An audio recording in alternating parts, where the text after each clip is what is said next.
Pergi dari rumahku, bawa baju gembelmu, teriak suamiku demi wanita lain. Aku menurut, keluar hanya membawa tas usang. Dia tertawa puas, hingga pengacara datang membawa kabar buruk. Rumah itu sudah kujual kemarin sore. Pemilik baru datang menyeretnya keluar. Sembari bersiap mendengarkan kisah ini, yuk, absen dulu di kolom komentar, dari kota mana saja kalian menonton? Jangan lupa dukung channel ini dengan like dan subscribe ya, supaya kami makin semangat mempersembahkan cerita yang lebih menarik lagi. Hujan turun dengan deras malam itu, seolah langit sedang menangis bersamaku. Namun, di ruang tamu rumah yang megah ini, tidak ada air mata yang jatuh dari mataku. Aku hanya berdiri mematung, menatap dua sosok manusia yang baru saja masuk dengan gelak tawa yang menyakitkan telinga. Pintu depan terbanting menutup. Suamiku, Rudy, masuk dengan merangkul pinggang seorang wanita muda yang cantik. Wanita itu mengenakan gaun merah ketat, wajahnya penuh riasan mahal, dan aroma parfumnya begitu menyengat hingga mengalahkan aroma pengharum ruangan yang biasa aku pasang. Namanya Bella, aku tahu itu. Aku sudah tahu tentang keberadaannya sejak 3 bulan lalu, tapi aku memilih diam. Aku memilih menunggu. Rudy menatapku dengan tatapan jijik yang tidak ditutup-tutupi. Ia melepaskan rangkulannya pada Bella, lalu berjalan kasar ke arah kamar tidur kami. Tidak sampai 5 menit, terdengar suara gaduh dari dalam sana. Suara lemari dibuka paksa, suara benda-benda dibanting, dan umpatan-umpatan kasar. Jantungku berdegup kencang, namun aku tetap berdiri di tempatku, di samping meja makan yang sudah kusiapkan dengan masakan kesukaannya, masakan yang kini sudah dingin dan tak tersentuh. Tiba-tiba, Rudy keluar dari kamar sambil menyeret sebuah koper besar berwarna hitam. Koper itu kosong. Ia melemparkannya tepat ke hadapanku. Suara benturan plastik keras dengan lantai marmer menimbulkan bunyi yang ngilu. Koper itu mendarat di kakiku yang hanya beralaskan sandal jepit karet tipis. Kosongkan rumah ini dalam 10 hari, bentak Rudy. Suaranya menggelegar, memantul di dinding-dinding rumah yang luas ini. Wajahnya merah padam, campuran antara amarah dan kesombongan alkohol yang ia minum di pesta perayaan kenaikan jabatannya tadi sore. Mas. Suaraku tercekat, mencoba terdengar sedih meski hatiku sudah membeku. Apa maksudmu? Ini rumah kita. Rumah kita? Rudy tertawa sinis. Ia menoleh pada Bella yang kini duduk santai di sofa kulit imporku, menyilangkan kakinya yang jenjang sambil tersenyum mengejek ke arahku. Dengar itu, sayang? Dia bilang ini rumah kita. Bella terkikik geli. Aduh, Mas. Kasihan sekali dia. Mungkin dia lupa siapa yang banting tulang cari uang. Rudy kembali menatapku, telunjuknya mengarah tepat ke wajahku yang tanpa riasan. Aku memang hanya mengenakan daster rumahan yang warnanya sudah memudar. Rambutku kuikat asal-asalan. Di matanya, aku hanyalah istri yang tidak tahu diuntung, istri yang tidak bisa merawat diri. Dengar ya, Hana, ucap Rudy dengan nada merendahkan. Aku sudah muak melihat wajah lusuhmu itu. Lihat dirimu. Kau seperti pembantu di rumah ini, bukan nyonya rumah. Mulai hari ini, Bella yang akan jadi nyonya di sini. Dia yang pantas mendampingiku, seorang manajer regional yang sukses. Bukan wanita kampung sepertimu yang hanya tahu cara menghabiskan beras. Aku menelan ludah, menahan gejolak di dada. Tapi, Mas, kita sudah menikah 5 tahun. Rumah ini punya banyak kenangan. Aku yang merawatnya setiap hari. Aku yang menanam bunga di depan, aku yang... Cukup, potong Rudy kasar. Kau pikir merawat rumah itu prestasi? Itu kewajibanmu sebagai istri yang tidak bekerja. Kau makan dari uangku, tidur di atap yang kubayar cicilannya, pakai listrik yang kubayar tagihannya. Kau itu benalu, Hana, benalu. Aku menunduk, menyembunyikan senyum miris yang nyaris terbit di bibirku. Kau yang membayar cicilannya? Batinku bertanya. Betapa lucunya dunia ini. Rudy lupa, atau mungkin tidak pernah mau tahu, bahwa gaji bulanannya bahkan tidak cukup untuk membayar biaya perawatan taman dan kolam renang di rumah ini, apalagi membayar cicilan rumah di kawasan elit ini. Selama ini, aku yang diam-diam melunasi semuanya di awal pernikahan. Sertifikat rumah ini, tanah ini, semuanya atas namaku. Uang yang dia berikan setiap bulan untuk cicilan rumah, Sebenarnya selalu aku tabung ke rekening khusus atas nama dia sendiri, yang rencananya akan kuberikan sebagai kejutan ulang tahunnya tahun depan. Tapi sepertinya, kejutan itu tidak akan pernah terjadi. Mas, tolong pikirkan lagi, kataku, masih mencoba berakting sebagai istri yang memelas. Aku ingin melihat sejauh mana kesombongannya membubung tinggi. Aku tidak punya siapa-siapa di kota ini selain kamu. Kalau kamu mengusirku, aku harus tinggal di mana? Rudy mendengus kasar. Ia melangkah mendekat, lalu menendang pelan koper yang tadi ia lempar. Itu bukan urusanku. Pulanglah ke kampungmu, atau cari kontrakan murah di pinggir kali. Yang jelas, aku tidak mau melihatmu lagi di sini. 10 hari. Itu waktu yang sangat bermurah hati yang kuberikan padamu. Setelah itu, kalau kau masih ada di sini, aku akan menyeretmu keluar seperti sampah. Bella bangkit dari sofa dan berjalan menghampiri Rudy, lalu menggelayut manja di lengannya. Ia menatapku dari ujung kepala hingga ujung kaki dengan tatapan menilai yang merendahkan. Mas, jangan lama-lama dong 10 hari, rengek Bella. Aku kan mau segera mendekor ulang kamar utama. Bau dia pasti nempel di sana. Ih, aku nggak suka. Rudy mengecup kening Bella dengan mesra, pemandangan yang membuat perutku mual. Tenang saja, sayang. 10 hari itu cuma formalitas. Kalau dia punya malu, besok juga dia pasti sudah angkat kaki. Lagi pula, dia butuh waktu buat ngumpulin baju-baju gembelnya itu, kan? Mereka berdua tertawa. Tawa yang terdengar seperti vonis kematian bagi pernikahan kami, tapi bagiku, itu adalah lonceng dimulainya sebuah permainan. Baik, Mas, jawabku lirih. Aku mengangkat wajahku, menatap matanya dalam-dalam. Tidak ada lagi cinta di sana, hanya ada arogansi. Jika itu maumu, aku akan pergi. Tapi ingat, Mas, rumah ini bukan sekadar bangunan. Ada harga yang harus dibayar untuk setiap inci kenyamanan yang kau nikmati. Rudy mengerutkan kening, seolah bingung dengan perubahan nada bicaraku yang tiba-tiba tenang. Tapi ia terlalu mabuk oleh kemenangan semuanya untuk menyadari bahaya. Jangan banyak omong, bentaknya lagi. Simpan filosofi murahmu itu. Sekarang, minggir. Aku dan Bella mau istirahat. Jangan ganggu kami. Dan oh ya, bersihkan meja makan itu. Makanannya buang saja, selera makanku hilang melihat wajahmu. Mereka berdua berjalan melewatiku, menabrak bahuku dengan sengaja hingga aku terhuyung sedikit. Mereka masuk ke kamar utama, kamar yang selama ini menjadi tempat peristirahatanku, dan membanting pintunya. Tak lama kemudian, terdengar suara tawa mereka yang menggema, seolah merayakan runtuhnya duniaku. Aku berdiri sendirian di ruang tengah yang luas. Lampu kristal di atas kepalaku berpendar terang, menyinari kesendirianku. Aku menatap koper kosong di kakiku. 10 hari, gumamku pelan. Rudy pikir dia memberiku waktu untuk menangis dan memohon. Dia salah. Dia memberiku waktu untuk menyusun pemakaman bagi masa depannya. Dia merasa berhak atas rumah ini karena merasa dialah kepala keluarga yang hebat. Dia tidak tahu bahwa singgasana yang ia duduki itu terbuat dari kebaikanku. Dan ketika aku menarik diri, dia akan jatuh ke dasar jurang yang paling dalam. Aku tidak menangis malam itu.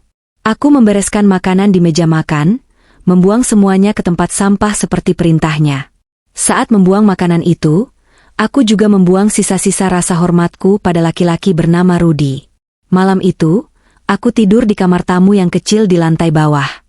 Diiringi suara hujan yang semakin deras, aku berjanji pada diriku sendiri. Baju lusuh yang dia hina, wajah tanpa riasan yang dia ejek, akan menjadi saksi kehancurannya. Dia ingin ratu baru di istana ini? Silakan. Tapi dia lupa, istana ini milikku. Dan seorang ratu sejati tidak perlu berteriak untuk menunjukkan kekuasaannya. Dia hanya perlu menjentikan jari, dan segalanya akan berubah. Keesokan harinya, matahari terbit seperti biasa, namun suasana di dalam rumah terasa jauh berbeda. Udara terasa berat, penuh dengan ketegangan yang tak terucap. Aku bangun lebih pagi dari biasanya, bukan untuk menyiapkan sarapan seperti rutinitas 5 tahun terakhir, melainkan untuk memulai persiapan kepergianku. Aku tidak membuat kopi. Aku tidak memanggang roti. Dapur yang biasanya riuh dengan suara pisau dan wajan kini sunyi senyap. Aku hanya mengambil segelas air putih, meminumnya perlahan sambil berdiri di depan jendela dapur yang menghadap ke taman belakang. Taman itu indah, penuh dengan bunga anggrek yang kurawat dengan tangan dinginku. Rudy bahkan tidak tahu jenis pupuk apa yang harus dipakai, tapi dia dengan sombongnya sering memamerkan taman ini kepada tamu-tamunya seolah itu hasil kerjanya. Sekitar pukul 9 pagi, Rudy dan Bella keluar dari kamar utama. Mereka masih mengenakan piyama, atau lebih tepatnya, Bella mengenakan kemeja kerja Rudy yang kebesaran, sebuah klise yang memuakan. Mereka berjalan ke ruang tengah sambil tertawa-tawa kecil. Saat melihatku sedang duduk di lantai ruang tamu sambil melipat baju-baju lamaku, tawa mereka makin keras. Aku memang sengaja tidak menggunakan koper bagus. Aku mengeluarkan tas-tas jinjing plastik besar, tas murah yang biasa dipakai orang pasar, dan memasukkan baju-bajuku ke sana. Lihat itu, sayang, ujar Rudy sambil menunjuk ke arahku dengan dagunya. Persis seperti pengungsi. Apa aku bilang? Dia memang pantasnya hidup susah. Bella tertawa sambil menutup mulutnya dengan gaya yang dibuat-buat. Ih, Mas Rudy jahat banget. Tapi bener sih, tasnya itu loh, beli di mana ya? Di pasar loak. Aku tidak menjawab. Tanganku tetap sibuk melipat daster-daster batik yang warnanya sudah pudar. Aku juga memasukkan beberapa kaos promosi gratisan yang sering kudapat dari supermarket. Aku tidak mengambil satupun baju bagus yang sebenarnya kusimpan di lemari tersembunyi di ruang ganti. Baju-baju bermerek yang kubeli dengan uang warisanku sendiri, yang tak pernah kutunjukkan pada Rudy agar egonya tidak terluka. Biarlah mereka melihat apa yang ingin mereka lihat. Heh, Hana, panggil Rudy. Ia duduk di sofa sambil menyalakan televisi. Kakinya diangkat ke atas meja kaca. Buatkan kopi. Jangan mentang-mentang mau diusir, kamu jadi malas-malasan. Selama kamu masih numpang di sini sampai batas waktu itu habis, kamu tetap harus melayanku. Aku menghentikan gerakanku melipat baju. Perlahan, aku menoleh ke arahnya. Tatapanku datar, kosong, tanpa emosi. Maaf, Mas, jawabku tenang. Mulai hari ini, aku bukan istrimu lagi, melainkan hanya orang asing yang menumpang berkemas. Orang asing tidak punya kewajiban membuatkan kopi. Suruh saja calon nyonyamu itu. Wajah Rudy memerah seketika. Ia hendak bangkit untuk memukulku, tapi Bella menahannya. Sudah, Mas, biarin aja, kata Bella manja. Nanti tanganku kasar kalau harus ke dapur. Kita pesan online saja. Biar dia lihat kita makan enak, sementara dia cuma bisa nelen ludah. Rudy mendengus, kembali duduk. Benar juga. Kamu memang pintar, sayang. Tidak seperti wanita bodoh di sana itu. Mereka kemudian sibuk dengan ponsel masing-masing, memesan sarapan mahal dan membicarakannya dengan suara keras, sengaja agar aku mendengar. Aku kembali fokus pada barang-barangku. Dalam diam, aku memisahkan barang mana yang benar-benar punya nilai sentimental dan mana yang sampah. Sebagian besar barang di rumah ini kubeli dengan uangku, tapi aku tidak akan membawanya. Sofa Italia itu, televisi 80 inci itu, lukisan-lukisan abstrak di dinding, semuanya akan kutinggalkan. Bukan untuk mereka, tapi karena barang-barang itu sudah terlanjur ternoda oleh keberadaan mereka. Aku tidak butuh barang bekas pengkhianat. Siangnya, ketika Rudy pergi ke kantor dan Bella pergi ke salon, menggunakan mobil yang cicilannya juga diam-diam sering kututupi kekurangannya, aku melakukan langkah kunciku. Aku masuk ke kamar tamu, mengunci pintu, dan mengeluarkan sebuah ponsel yang berbeda dari ponsel butut yang biasa kupakai di depan Rudy. Ini adalah ponsel utamaku, yang menghubungkanku dengan dunia asliku, dunia bisnis yang tak pernah Rudy jamah. Aku menekan nomor kontak yang tersimpan dengan nama, Pak Dharma, legal. Hanya 2 kali nada sambung, telepon itu diangkat. Selamat siang, Ibu Hana. Ada yang bisa saya bantu? Suara bariton Pak Dharma terdengar hormat dan sigap di seberang sana. Selamat siang, Pak Dharma, jawabku. Suaraku kini berubah, tidak lagi lirih dan patuh seperti di depan Rudy, melainkan tegas dan berwibawa. Jalankan rencana B. Sekarang. Hening sejenak di ujung telepon, lalu Pak Dharma menjawab, Anda yakin, Bu? Ini berarti kita akan melepas aset properti di Jalan Anggrek Mas itu secepatnya? Sangat yakin. Saya sudah memberi waktu, tapi sepertinya peringatan halus tidak mempan bagi orang yang buta hati, kataku dingin. Hubungi pihak pengembang PT Cakrawala yang tempo hari menawar tanah ini. Katakan pada mereka, saya setuju menjualnya. Tapi dengan satu syarat. Apa syaratnya, Bu? Proses pemindahan hak harus selesai dalam waktu kurang dari 10 hari. Saya ingin akta jual beli ditandatangani sesegera mungkin.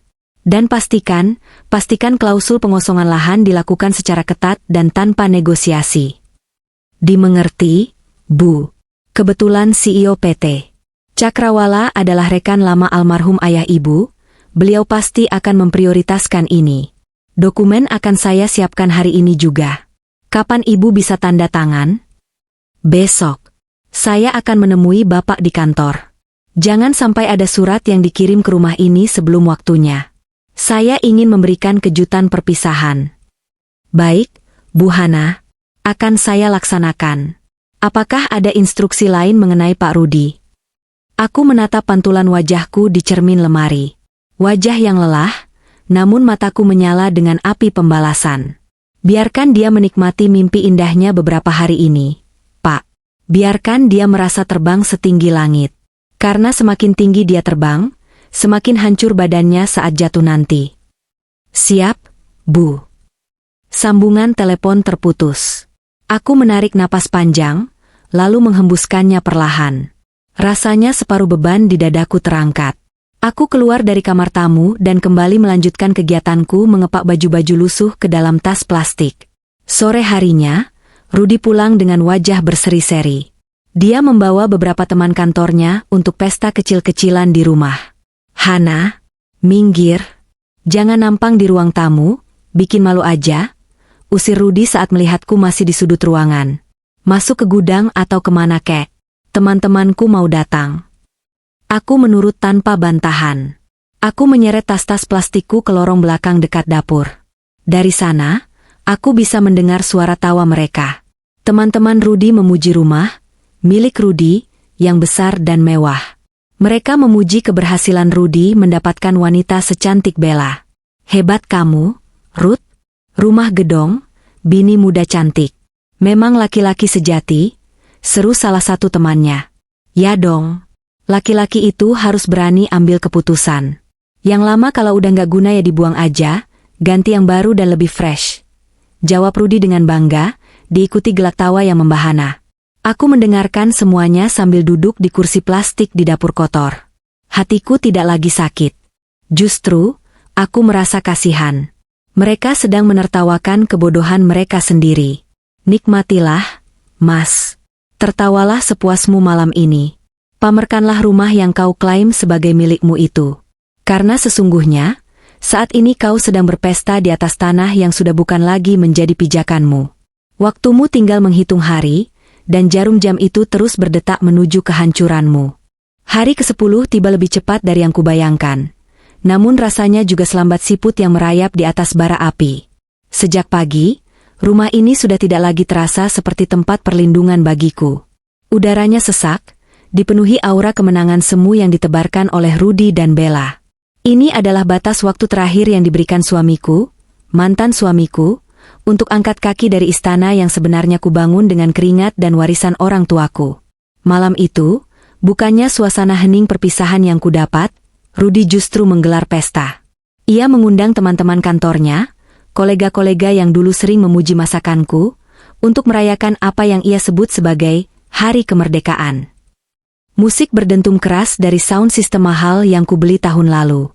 Suara gelas berdenting dan tawa yang meledak-ledak menembus dinding kamar tamu tempatku bersembunyi. Mereka merayakan kepergianku. Mereka merayakan kehancuranku. Aku berdiri di depan cermin tua di kamar pelayan yang kusinggahi selama 10 hari terakhir. Pantulan di cermin menunjukkan sosok wanita yang tampak lelah, mengenakan baju gamis lusuh berwarna coklat pudar yang ujungnya sedikit robek. Kerudungku hanya kerudung instan murahan yang sudah berbulu. Wajahku polos tanpa bedak, bibirku pucat. Ini adalah kostum terakhirku dalam panggung sandiwara ini. Kostum, istri tak berguna, yang diinginkan Rudi. Di sudut kamar, 3 tas plastik besar berisi baju-baju lama sudah siap. Hanya itu. Tidak ada koper, tidak ada perhiasan, tidak ada kenangan. Aku menarik napas dalam-dalam, mengisi paru-paruku dengan sisa oksigen di rumah ini, lalu menghembuskannya perlahan. Saatnya keluar. Aku membuka pintu kamar. Seketika, suara musik dan gelak tawa menghantam telingaku lebih keras. Aku menyeret tas-tas plastik itu menyusuri lorong menuju ruang tamu. Berat, tapi tidak seberat beban yang baru saja kulepaskan dari hatiku. Saat aku melangkah masuk ke ruang tamu, seketika suasana menjadi sedikit canggung. Beberapa teman Rudy yang melihatku langsung menyenggol lengan teman di sebelahnya.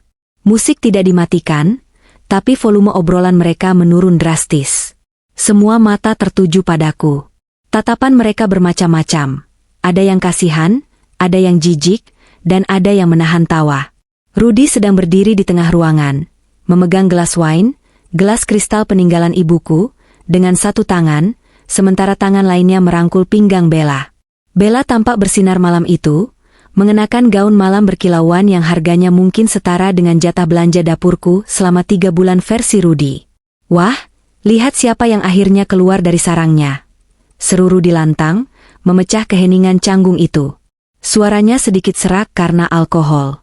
Ia merentangkan tangannya, seolah menyambutku di panggung penghinaan.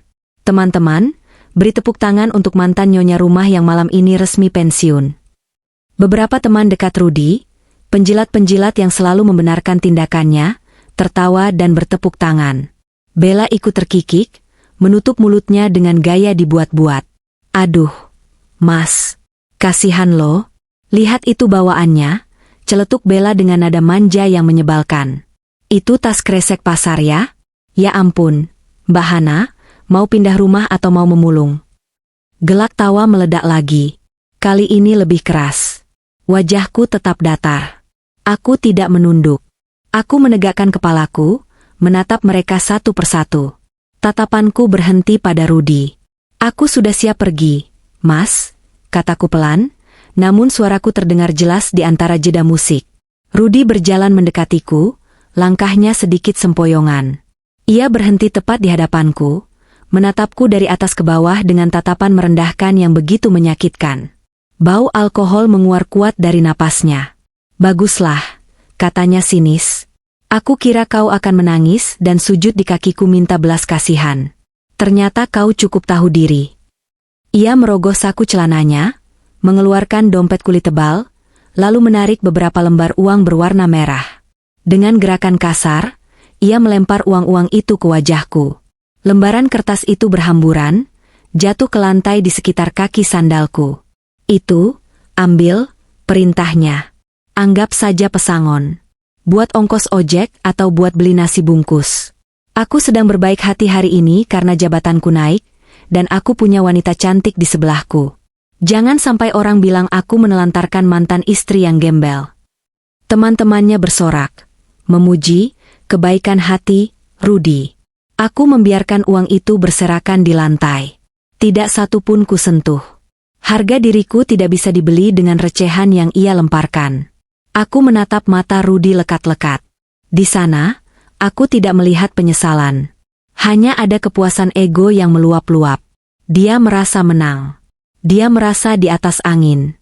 Dia tidak tahu bahwa angin itu sedang berbalik arah menjadi badai. Terima kasih, Mas, jawabku tenang.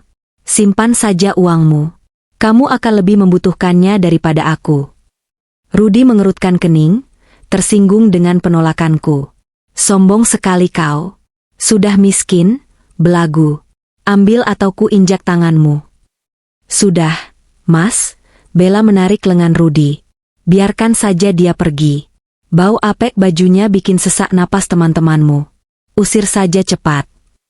Rudy mendengus. Ya, kau benar. Pergi sana. Pintu keluar di sana. Jangan pernah tunjukkan wajahmu lagi di kompleks elit ini. Satpam akan kuperintahkan untuk melarang gembel masuk. Aku mengangguk singkat. Aku kembali mengangkat tas-tas plastikku. Langkahku pelan tapi pasti, melewati kerumunan orang-orang yang menatapku seperti tontonan sirkus.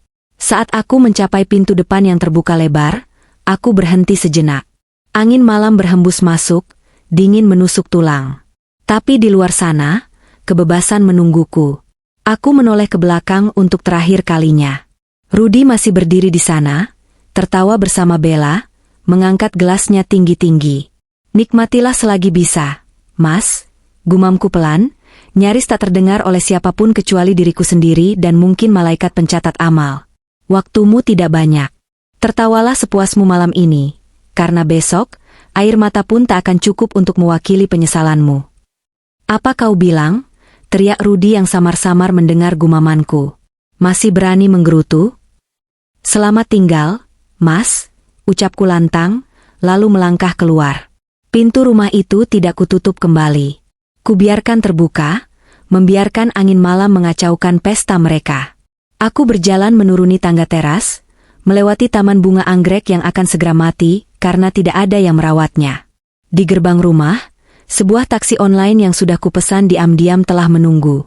Sopir taksi itu menatapku bingung, melihat penampilanku dan barang bawaanku, lalu melihat rumah megah di belakangku. Pindah, Bu? Tanyanya ragu saat membantu memasukkan tas plastik ke bagasi. Iya, Pak, jawabku sambil masuk ke dalam mobil. Pindah ke kehidupan yang lebih nyata. Mobil perlahan melaju, meninggalkan rumah nomor 88 di Jalan Anggrek Mas itu. Aku tidak menoleh lagi. Di dalam taksi, aku mengeluarkan ponsel utamaku dari balik baju lusuhku. Ada pesan masuk dari Pak Dharma. Dokumen sudah siap, Bu Hana. Tim eksekusi dari PT Cakrawala akan bergerak sesuai jadwal. Akta jual beli sudah legal. Aku membalas singkat, lakukan sesuai rencana. Malam itu, aku tidak menangis. Air mataku sudah kering. Yang tersisa hanyalah rasa lega yang luar biasa. Peran sebagai istri teraniaya sudah selesai. Sekarang, saatnya sang pemilik tahta kembali duduk di kursinya. Rudy pikir dia telah membuang sampah. Padahal dia baru saja membuang satu-satunya berlian yang membuat hidupnya bersinar. 3 hari setelah aku meninggalkan rumah itu, aku duduk di balkon penthouse pribadiku yang terletak di pusat kota. Dari lantai 40 ini, hiruk-pikuk kota terlihat seperti aliran lampu yang indah. Di tanganku, secangkir teh chamomile hangat mengepul, menemaniku mendengarkan laporan-laporan yang masuk. Meskipun aku tidak lagi berada di rumah itu secara fisik, mataku dan telingaku masih tertanam kuat di sana. Bei Inah, asisten rumah tangga yang sudah bekerja padaku sejak sebelum aku menikah dengan Rudy, menjadi informan utamaku. Aku sengaja memintanya bertahan di sana beberapa hari lagi sebelum aku menjemputnya untuk bekerja di tempat baruku. Bei Inah, dengan setia dan penuh rasa geram pada Rudy, melaporkan setiap detail kejadian di Neraka Indah, begitu ia menyebut rumah itu sekarang. Ibu, kalau ibu lihat rumah sekarang, pasti ibu nangis, lapor Bei Inah lewat telepon pagi itu. Suaranya terdengar bergetar menahan tangis. Kenapa, Bei? Apa yang mereka lakukan? Tanyaku tenang, meski hatiku sedikit riris membayangkan rumah kesayanganku diacak-acak. Itu, si nyonya baru, si Bella itu, Bu. Dia merombak semuanya. Wallpaper elegan pilihan ibu di ruang tamu dikleteki paksa, diganti warna emas norak sama merah menyala. Katanya biar kelihatan kaya. Lukisan abstrak koleksi ibu diturunkan, diganti sama foto-foto narsis mereka berdua ukuran raksasa. Rumah jadi kayak pasar malam, Bu. Aku tersenyum tipis. Selera memang tidak bisa dibeli dengan uang, apalagi uang hasil memeras istri. Biarkan saja, Bei. Anggap saja itu dekorasi pesta perpisahan mereka. Toh, sebentar lagi juga akan rata dengan tanah. Bukan cuma itu, Bu, lanjut Bei Inah, nadanya berubah menjadi kesal.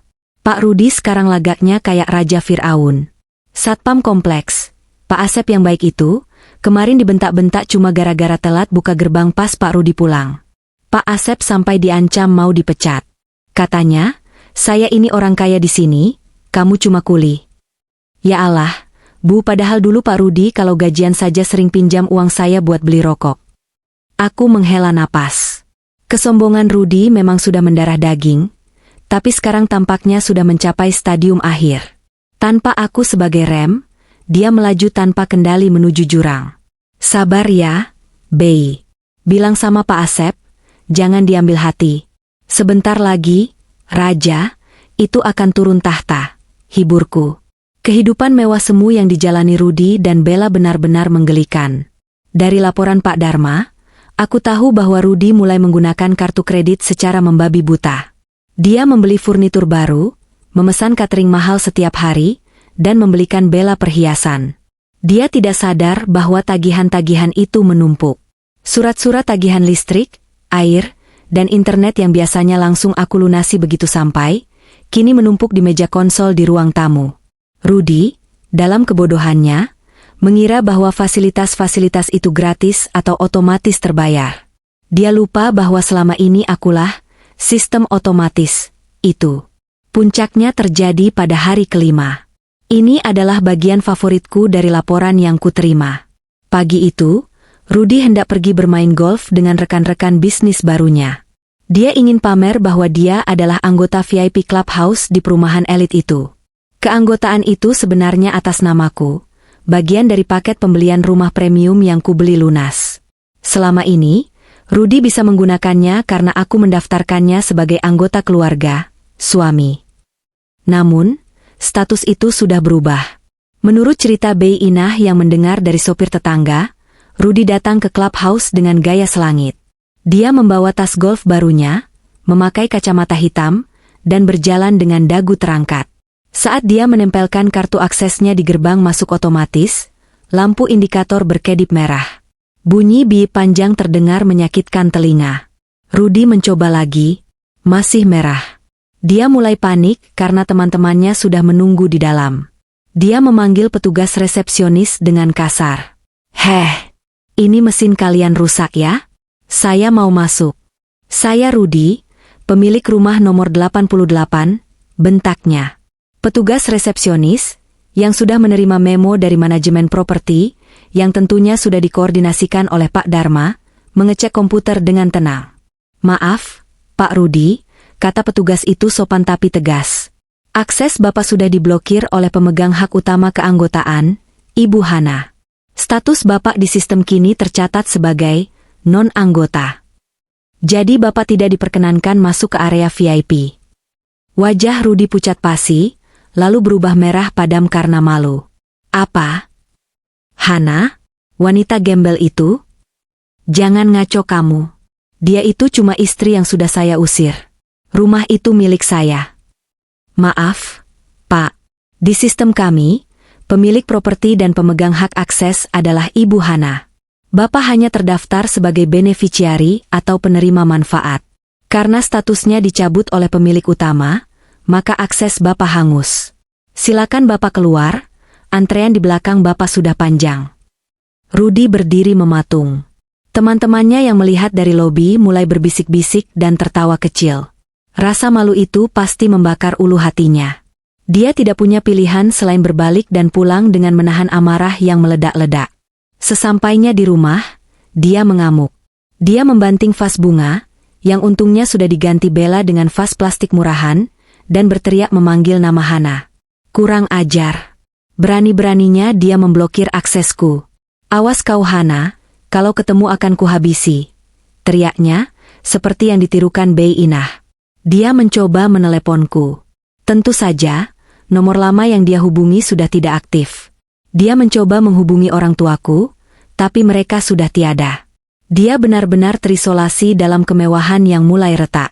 Malam harinya, listrik di rumah itu padam.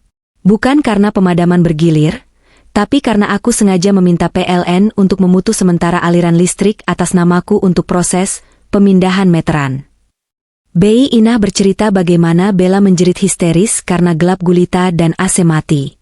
Mereka terpaksa tidur dengan lilin, berkeringat, dan dikerubuti nyamuk karena jendela-jendela besar itu tidak punya kawat nyamuk yang layak. Genset? Tentu ada, tapi Rudi tidak tahu cara menyalakannya, dan dia terlalu sombong untuk bertanya pada satpam. Rasakan, bisikku sambil menyeruput tehku yang mulai dingin. Kehidupan mewah yang Rudi banggakan ternyata serapuh kaca. Tanpa aku yang menopangnya, dia hanyalah seorang pria biasa yang tidak tahu cara bertahan hidup. Dia pikir dia raja karena dia duduk di kursi raja. Dia lupa bahwa kursi itu, lantai di bawahnya, dan atap di atasnya, Semuanya adalah milikku. Dan besok-besok adalah hari di mana tamu tak diundang akan datang membawa surat yang akan meruntuhkan dunianya sepenuhnya. Aku meletakkan cangkir tehku, bersiap tidur dengan nyenyak di kasur empuku yang seharga mobil itu. Tidurku malam ini akan sangat lelap. Sementara Rudy di sana mungkin sedang sibuk mengipas-ngipas tubuhnya yang kepanasan, sambil bertanya-tanya mengapa nasib buruk tiba-tiba menimpanya. Bersiaplah, Mas. Kejutan sesungguhnya baru akan dimulai saat matahari terbit esok hari. Hari ke-10.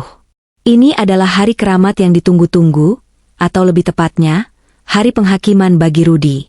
Aku memantau situasi dari kejauhan, namun rasanya seolah aku berdiri tepat di sana, menyaksikan setiap detiknya.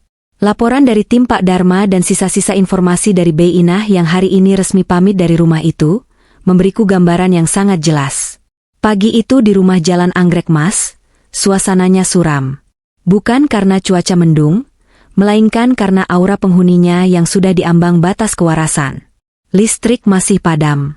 Air di tangki penampungan sudah habis sejak kemarin sore karena mereka boros memakainya, dan pompa air mati total tanpa listrik. Bayangkan, seorang Rudy yang gila hormat dan pesolek, harus mandi dengan sisa air galon mineral.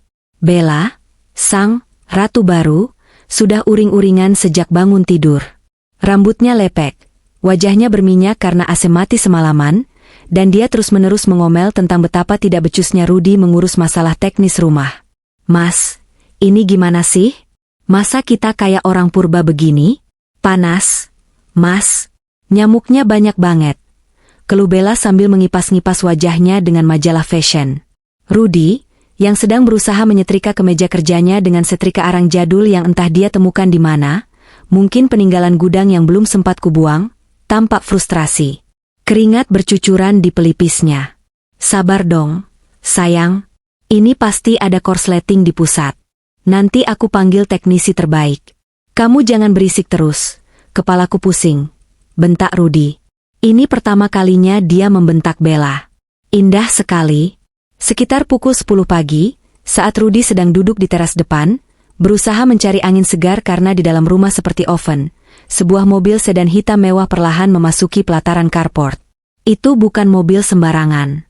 Itu adalah Mercedes-Benz S-Class terbaru, mengkilap, hitam legam, dengan bendera kecil di dashboardnya, menandakan mobil pejabat atau orang sangat penting. Mata Rudy langsung berbinar. Postur tubuhnya yang tadi membungkuk lesu langsung tegap. Dia merapikan kemejanya yang agak kusut, menyisir rambutnya dengan jari. Dia pikir, dewa penolong telah datang. Atau mungkin dia mengira itu adalah rekan bisnis barunya, Pak Hendra, yang dijanjikan akan menanam modal di proyek antah berantah yang sedang Rudy garap. Nah, ini dia, seru Rudy pada Bella yang duduk cemberut di kursi teras. Lihat, sayang, itu pasti investor yang kuceritakan. Kalau deal ini gol, kita bisa beli genset raksasa atau bahkan pindah ke hotel bintang 5 sementara rumah ini diperbaiki. Bella ikut antusias, buru-buru membedaki wajahnya yang berkeringat. Mobil itu berhenti dengan mulus. Sopir berseragam safari turun dan membukakan pintu penumpang belakang. Rudy sudah berdiri di ujung tangga teras, memasang senyum terlebarnya, siap menyambut tamu agung dengan jabat tangan hangat. Namun, senyum itu perlahan kaku saat melihat siapa yang turun. Bukan rekan bisnis. Bukan investor. Yang turun adalah Pak Dharma, pengacara senior kepercayaanku, dan kepercayaan mendiang ayah, yang selalu tampil necis dengan setelan jas abu-abu mahalnya. Wajah Pak Dharma keras, tegas, tanpa senyum sedikit pun. Di belakangnya, turun dua orang pria berbadan tegap, mengenakan batik lengan panjang yang ketat, menonjolkan otot-otot mereka. Mereka bukan preman pasar, melainkan tim keamanan profesional. Rudy mengerutkan kening. Dia mengenali Pak Dharma. Dulu, Pak Dharma pernah datang sekali saat pemakaman ayahku, tapi Rudy waktu itu terlalu sibuk main game di pojokan untuk benar-benar memperhatikan siapa saja kolega ayah. Selamat pagi, Pak Rudy, sapa Pak Dharma datar. Suaranya berat dan berwibawa, jenis suara yang membuat lawan bicara merasa kecil. Rudy masih berusaha menjaga wibawanya. Pagi. Anda pengacaranya Hana, kan? Mau apa kesini? Kalau Hana mau minta balikan, bilang sama dia, saya sudah nggak minat. Pak Dharma tidak menjawab provokasi murahan itu. Dia hanya memberikan isyarat mata pada salah satu pria berbadan tegap di belakangnya. Pria itu maju selangkah, menyerahkan sebuah map tebal berwarna merah menyala kepada Pak Dharma. Pak Dharma berjalan menaiki tangga teras, langkahnya mantap. Dia berhenti 2 anak tangga di bawah Rudi, namun entah kenapa, Pak Dharma terlihat lebih tinggi. Dia menyodorkan map merah itu ke dada Rudi. "Saya datang bukan untuk urusan remeh-temeh asmara, Pak Rudi," kata Pak Dharma dingin. "Saya datang mewakili klien saya, Ibu Hana, untuk menyerahkan ini." Rudi menepis map itu dengan kasar hingga hampir jatuh. Tapi Pak Dharma dengan sigap menahannya. "Apa ini?" bentak Rudi, wajahnya mulai merah padam. "Gonogini? Hah? Dasar perempuan matre. Sudah diusir. Sekarang mau minta bagian harta? Jangan mimpi. Rumah ini hasil keringat saya. Perabotan di dalam itu saya yang beli. Bilang sama Hana, dia nggak akan dapat sepeser pun dari saya." Bella ikut maju, berkacak pinggang. "Iya, Pak. Enak aja. Hana itu cuma benalu. Masa benalu minta harta? Usir mereka, Mas. Nggak sopan banget datang-datang nodong." Pak Dharma tersenyum tipis. Senyum yang sangat menakutkan bagi siapapun yang paham hukum. "Harta Gonogini?" ulang Pak Dharma pelan, seolah sedang mengeja kata asing. Pak Rudi, Anda terlalu percaya diri. Saya sarankan Anda baca isi map ini sekarang. Di sini, di hadapan saya. Supaya tidak ada kesalahpahaman saat eksekusi nanti." "Eksekusi apa maksudmu?" Rudi mulai panik, tapi egonya menahan rasa takut itu. Dia merebut map merah itu dari tangan Pak Dharma dengan kasar. "Oke, saya baca. Kalau isinya cuma tuntutan sampah, saya sobek-sobek di depan muka Bapak." Rudi membuka tali pengikat map itu dengan tangan gemetar karena emosi. Dia menarik keluar tumpukan dokumen tebal di dalamnya. Matanya menyapu baris demi baris tulisan di halaman pertama. Angin berhembus kencang, membolak-balikan kertas di tangan Rudi. Suasana hening mencekam. Hanya suara kertas yang beradu dengan angin yang terdengar. Aku, dari kejauhan, melalui video call tersembunyi yang dinyalakan salah satu staf Pak Dharma di saku kemejanya, bisa melihat wajah Rudi berubah. Warna merah padam di wajahnya perlahan memudar, digantikan oleh pucat pasi yang mengerikan. Matanya membelalak, seolah bola matanya hendak lompat keluar. Mulutnya terbuka sedikit, tapi tidak ada suara yang keluar. Ini salah ketik, kan?" gumam Rudi lirih, suaranya bergetar hebat. Dia menatap Pak Dharma dengan tatapan nanar. "Ini palsu, kan?" "Bacalah sampai selesai, Pak Rudi," jawab Pak Dharma tenang. "Hukum tidak mengenal salah ketik untuk dokumen sekelas itu." Tangan Rudi gemetar hebat saat memegang lembaran-lembaran kertas itu. Dokumen yang ia pegang bukanlah surat tuntutan Gonogini, seperti yang ia tuduhkan. Itu adalah salinan resmi akta jual beli tanah dan bangunan, serta surat pelepasan hak.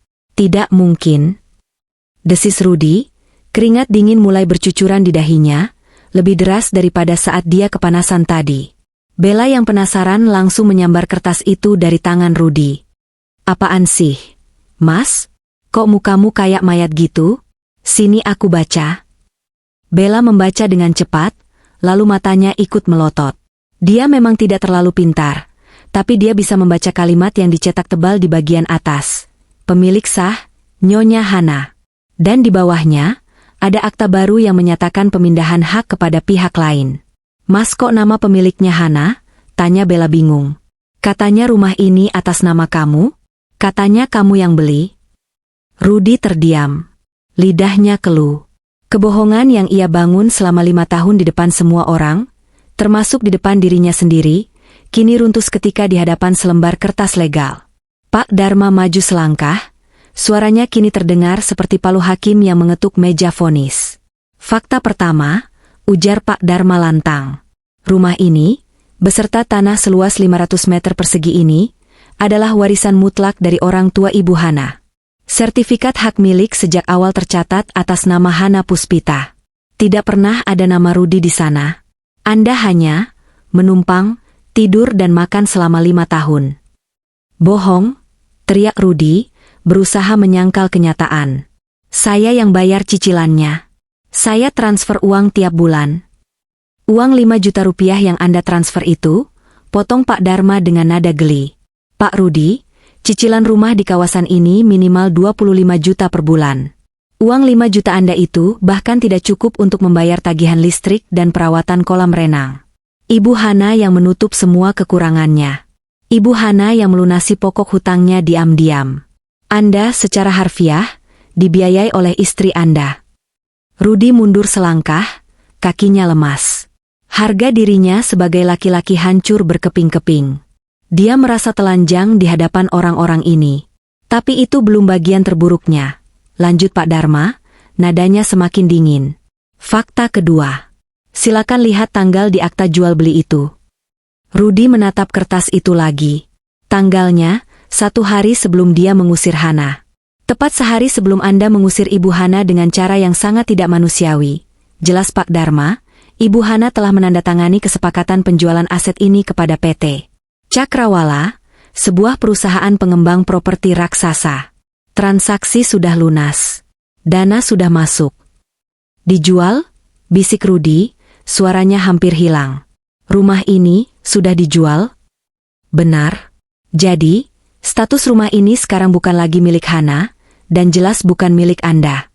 Pemilik sahnya sekarang adalah PT Cakrawala. Tapi Hana istriku.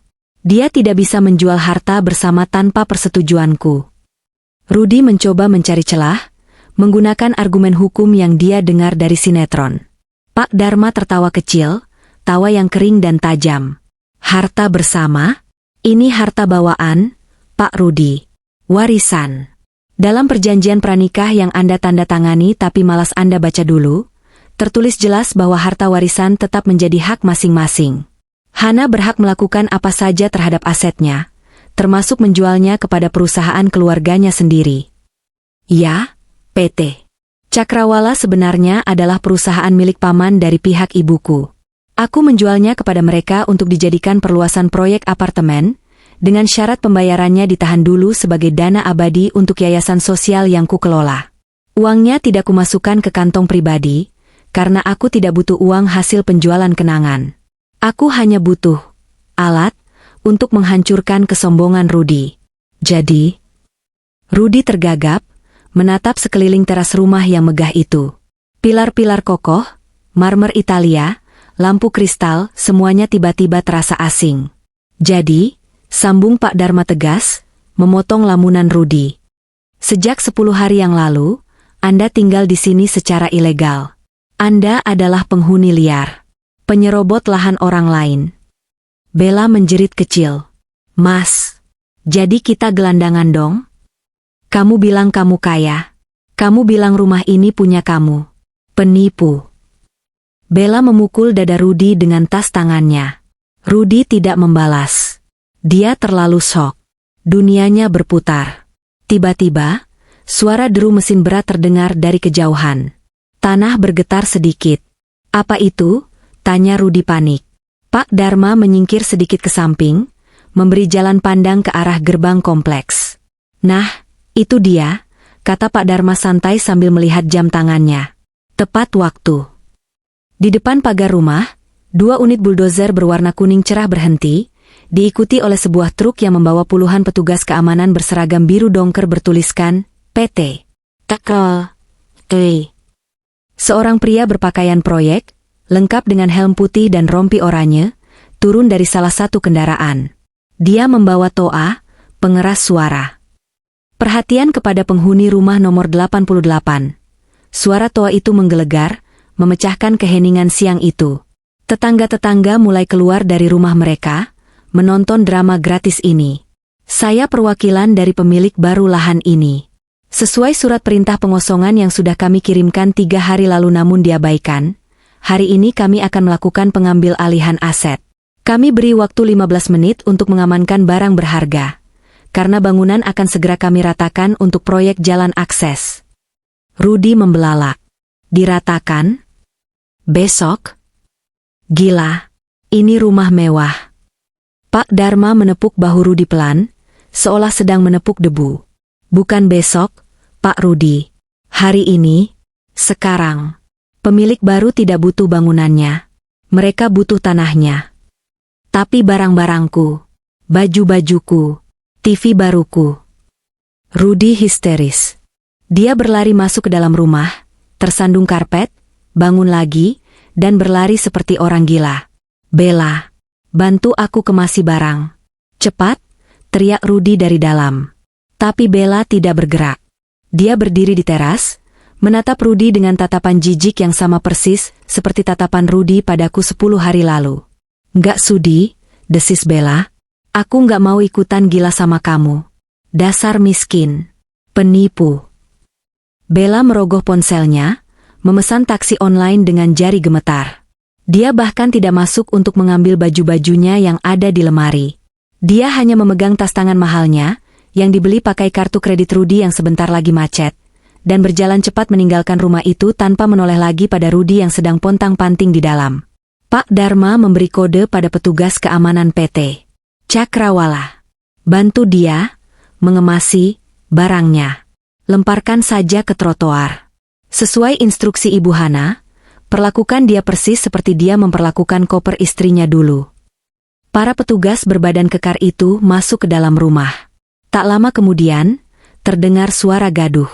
Koper, baju-baju yang dilempar asal-asalan, sepatu, hingga PlayStation kesayangan Rudi, semuanya mulai melayang keluar dari pintu, mendarat di rumput halaman dan trotoar jalan. Drama babak akhir telah dimulai.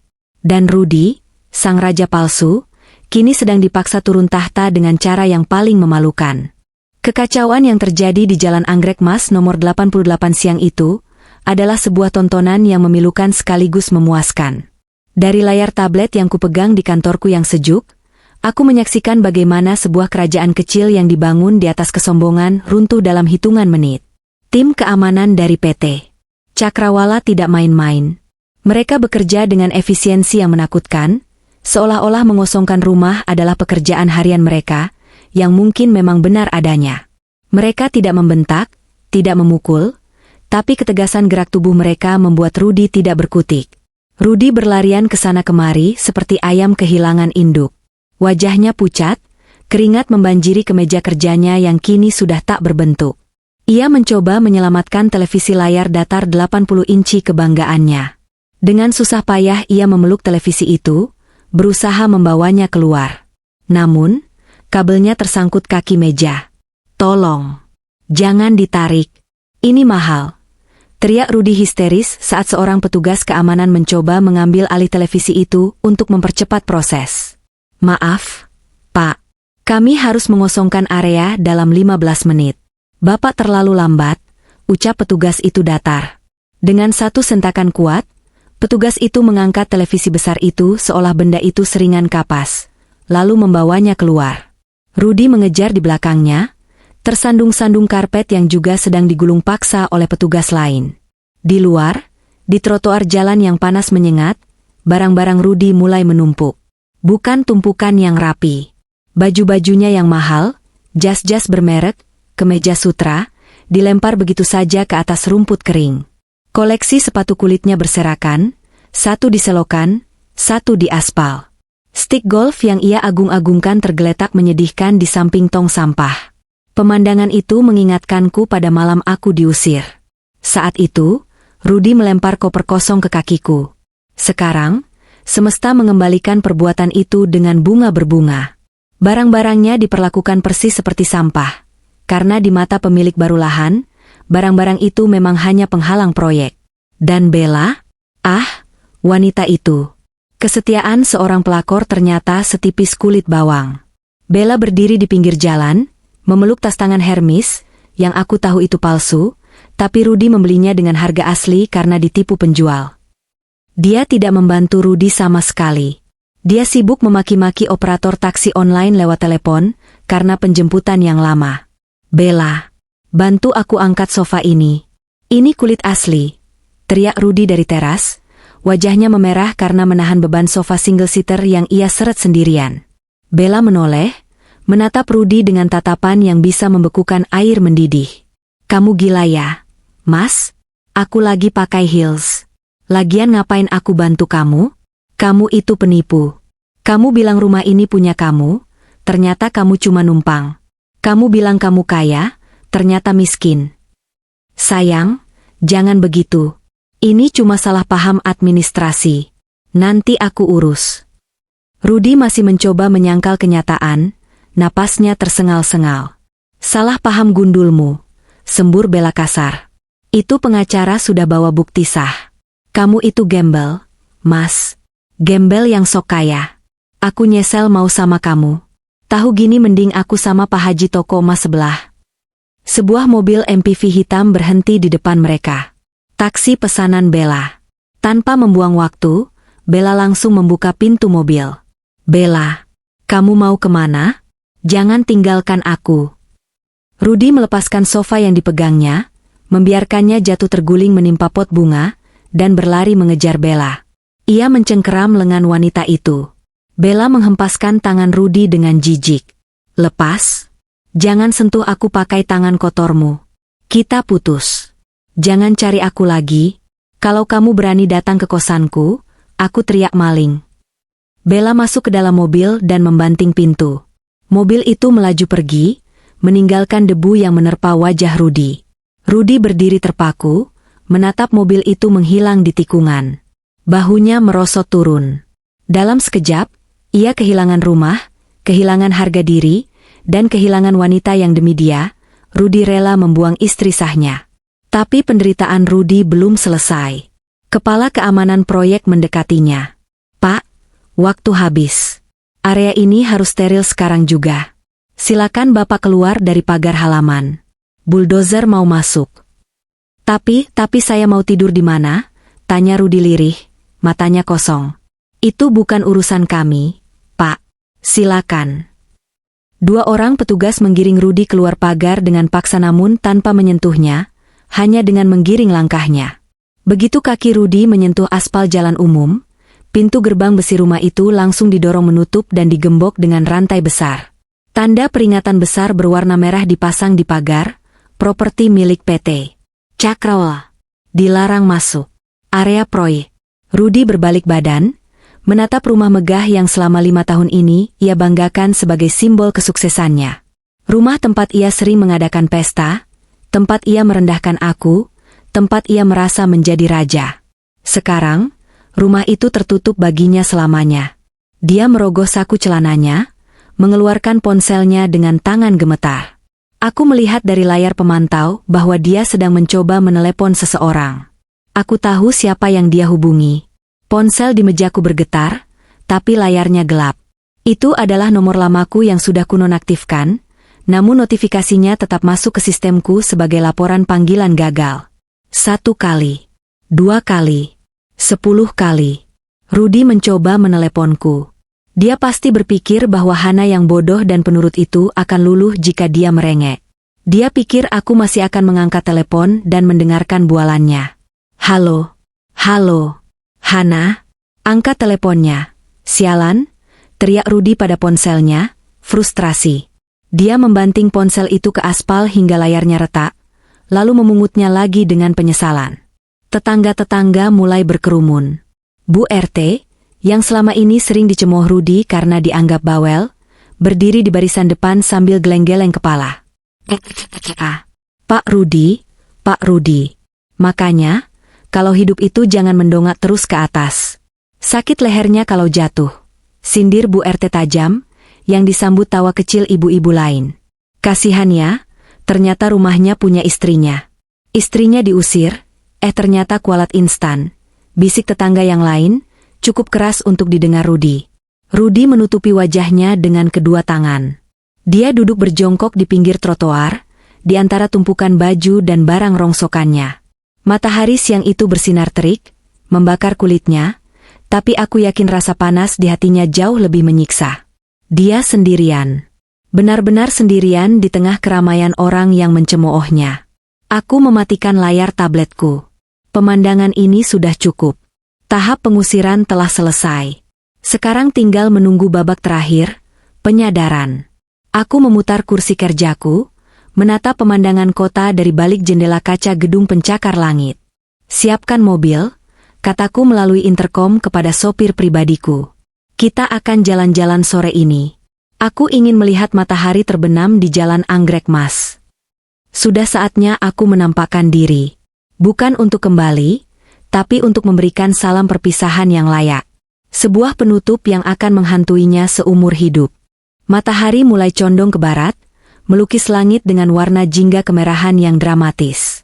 Di trotoar depan bekas rumahku, pemandangan menyedihkan itu masih ada. Rudy masih di sana. Dia tidak beranjak. Mungkin karena dia memang tidak punya tujuan, atau mungkin karena kakinya terlalu lemas untuk melangkah. Penampilannya kini jauh dari sosok manajer regional yang sombong. Kemejanya yang mahal sudah kotor terkena debu jalanan, kancing atasnya terbuka berantakan. Rambutnya yang biasanya klimis kini acak-acakan ditiup angin. Dia duduk bersila di aspal, bersandar pada tumpukan kantong plastik hitam berisi baju-bajunya sendiri. Ironis, persis seperti tas plastik yang dulu dia hina saat aku membawanya. Perutnya pasti lapar. Aku tahu dia belum makan siang. Dompetnya mungkin masih ada isinya, tapi kartu kreditnya sudah pasti diblokir. Tanpa aku yang membayar tagihan minimumnya bulan ini, bank pasti sudah mengambil tindakan cepat begitu melihat pola pengeluaran yang tidak wajar beberapa hari terakhir. Rudy menatap kosong ke arah gerbang rumah yang kini tergembok rapat. Di dalamnya terdengar suara dentuman alat berat. Buldozer sudah mulai bekerja merobohkan tembok samping. Suara brak dan duar terdengar menyayat hati setiap kali satu bagian rumah itu runtuh. Bagi Rudy, setiap reruntuhan itu adalah reruntuhan egonya. Dia menunduk, menatap sepasang sepatu pantofelnya yang berdebu. Mungkin dia sedang mengingat masa-masa ketika aku berlutut di depannya setiap pagi untuk memirangkan sepatu itu hingga mengkilap. Dulu, dia menganggap itu sebagai tugas seorang pembantu. Sekarang, dia mungkin baru sadar bahwa itu adalah bentuk pengabdian seorang istri yang tidak dia hargai. Saat langit mulai berubah menjadi ungu gelap, sebuah iring-iringan kecil mendekat. Sebuah motor Forager polisi di depan, diikuti oleh sebuah mobil sedan hitam panjang, limousin Mercedes Maybach, yang meluncur halus tanpa suara mesin yang berisik. Kehadiran mobil mewah di kompleks itu memang bukan hal asing. Tapi mobil ini berbeda. Auranya mengintimidasi. Kaca filmnya gelap pekat, memantulkan cahaya lampu jalan yang baru menyala. Rudy mengangkat kepalanya perlahan saat melihat sorot lampu mobil menyilaukan matanya. Dia menyipitkan mata, mungkin berharap itu adalah jemputan dari temannya, atau mungkin keajaiban lain.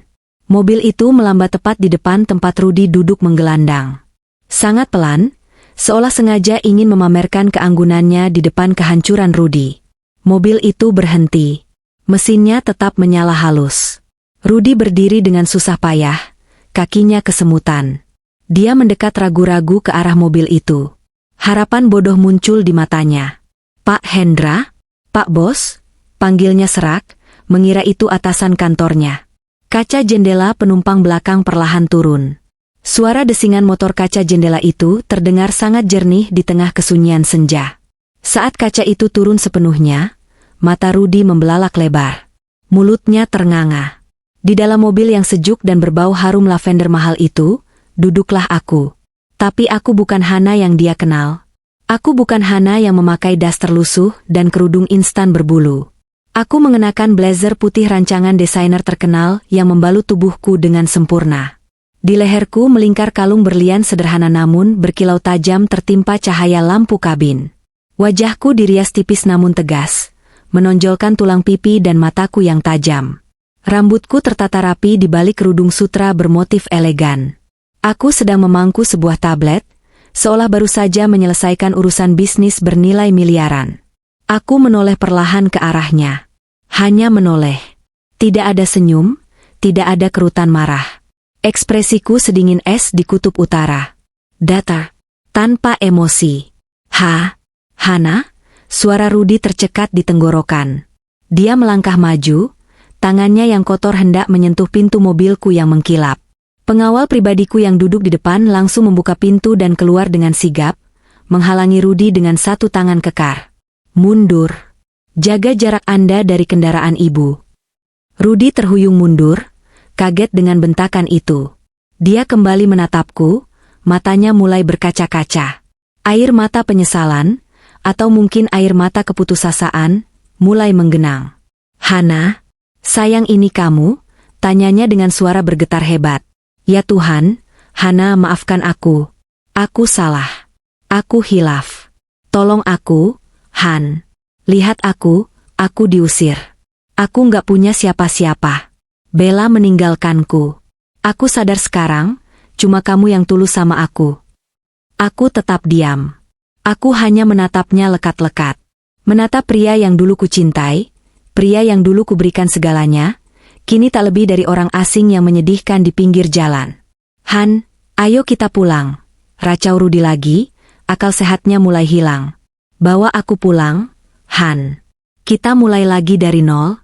Aku janji akan jadi suami yang baik. Aku akan pecat Bella dari hatiku. Aku akan kerja keras. Asal kamu terima aku lagi." Perlahan, aku menurunkan kacamata hitam yang kupegang, menatap matanya langsung. "Pulang?" tanyaku. Satu kata. Singkat, padat, menusuk. Rudi mengangguk antusias, seperti anjing yang melihat tuannya membawa tulang. "Iya, pulang. Ke rumah kita yang baru. Kamu pasti punya rumah baru kan? Kamu kaya kan sekarang? Ajak aku, Han." Aku tersenyum tipis. Senyum yang penuh dengan rasa kasihan. "Rudi," ucapku pelan, menyebut namanya tanpa embel-embel, "Mas. Rumahku adalah istana untuk orang-orang yang tahu cara menghargai manusia. Bukan tempat penampungan sampah daur ulang." Wajah Rudi runtuh seketika. Harapannya hancur berkeping-keping. Kamu tegas sama suamimu sendiri?" bisiknya. "Mantan suami," koreksiku tegas. "Akta cerai sedang diproses pengadilan. Dan soal tega, coba tanyakan pada trotoar itu, siapa yang lebih dulu tega melempar istrinya keluar malam-malam hanya dengan tas kresek." Aku menekan tombol di pintu mobil. Kaca jendela perlahan naik kembali. "Hana, tunggu. Hana, jangan tinggalkan aku." Rudi berteriak panik. Dia mencoba menggedor kaca jendela yang sudah tertutup rapat. Aku tidak menoleh lagi. Aku memberi isyarat pada sopir untuk jalan. Mobil melaju perlahan, meninggalkan Rudi yang berteriak-teriak histeris di pinggir jalan. Dari kaca spion, aku melihatnya jatuh berlutut, memukul-mukul aspal dengan tangannya, menangis meraung-raung di bawah lampu jalan yang remang-remang. Dia menangisi nasibnya. Dia menangisi kebodohannya. Dia menyadari bahwa istri, baju lusuh, yang ia buang adalah berlian yang selama ini menerangi hidupnya. Dan kini, saat berlian itu pergi, dia baru sadar bahwa dia hanyalah seonggok batu kali yang tak berharga tanpa cahaya di sampingnya. Mobilku meluncur membelah jalanan kota Jakarta yang gemerlap. Aku menyandarkan punggungku di kursi kulit yang empuk. Tidak ada air mata. Tidak ada rasa bersalah. Yang ada hanya rasa damai yang luar biasa. Langit malam ini indah sekali. Bintang-bintang bersinar terang, seolah merayakan kebebasanku. Aku menutup mata, tersenyum, siap menyambut masa depanku yang sesungguhnya. Masa depan di mana akulah pemegang kendali, pemilik tahta kehidupanku sendiri. Rudi hanyalah sebuah bab buruk dalam buku kehidupanku yang tebal, dan malam ini, aku resmi menutup bab itu selamanya.